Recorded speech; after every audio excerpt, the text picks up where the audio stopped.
that this will actually pass. So how do we get through this crisis, bring in some temporary bridge revenue, but without having a major negative impact on services, and without impacting the economy through a tax increase? And this debt restructuring, we basically took a page from a company that's failing. You go in there, you turn it around, you restructure the debts, you cut up their credit cards, you streamline operations. We basically took that page and said, how do we apply this to the state?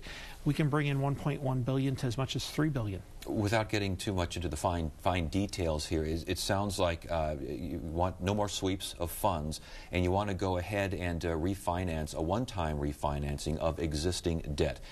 Talk to us why those are important things. Well, first of all, the reason why we're in this mess is the legislature and the governor and two administrations basically ignored the problem until it got really out of control. And they used fund sweeps, they used debt purchasing, they used other tricks and gimmicks to basically cover up the problem until they couldn't cover it up anymore.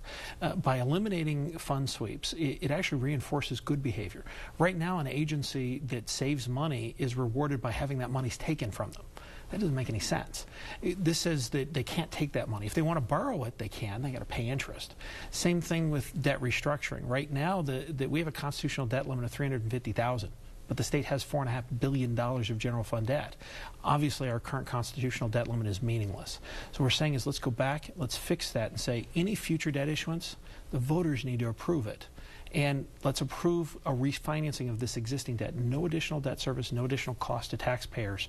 But we can, basically, it's a debt consolidation loan, like somebody else would do when they're in trouble at home. And I know some would say that it's when you compare government to a private company, which is done quite often, they really are two different beasts. I mean, the company doesn't have to care for the poor or those who might have lost a job, or a variety of factors there.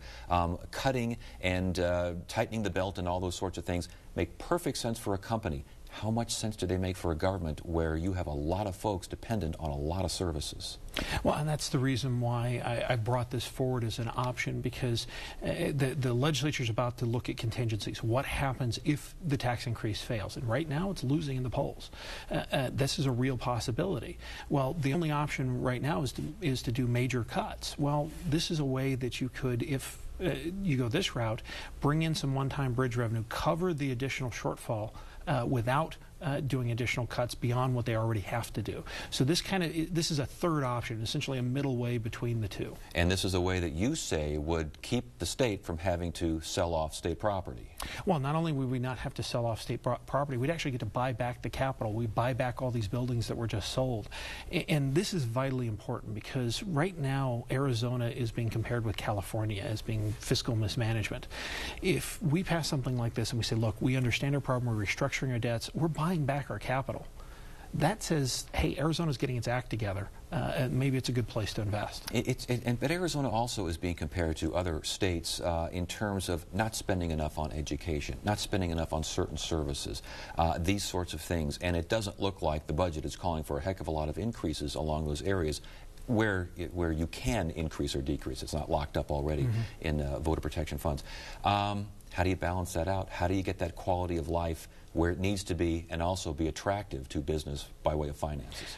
Well, the quickest way to get to surpluses, the quickest way to getting to increasing budgets and putting more into education is to fill all these vacant homes, to fill the 40 million square feet we estimate of vacant office buildings.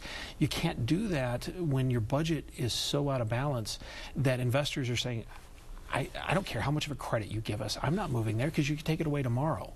And so the focus really needs to be on how do we not prolong the recession.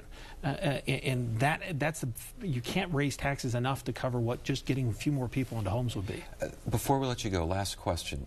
These ideas, they're concrete. You've released them. Yes. You're talking about them. Where were they? I mean, the legislature has been locked, as we all know, and it's just an absolute wrestling match going on down there for months. Why not these ideas back in the past? Why now? Actually, I testified during the interim before a Senate committee and said this is something that we're going to look at. It was a debt committee for the state. I said this is something where we might have some options. Unfortunately, our finances of the state are so complex. There's so much debt. It took us a while to go through and dive through all the numbers because you want to make sure this actually works. We want to make sure the math penciled out before we proposed it. And so we rushed through this to get it done in time for this budget week. So we made sure we dotted all our I's and crossed all our T's before we released it. And we're fortunate we got it done in time that they can consider it next week. All right. Good to have you on your show. Thanks for joining us tonight.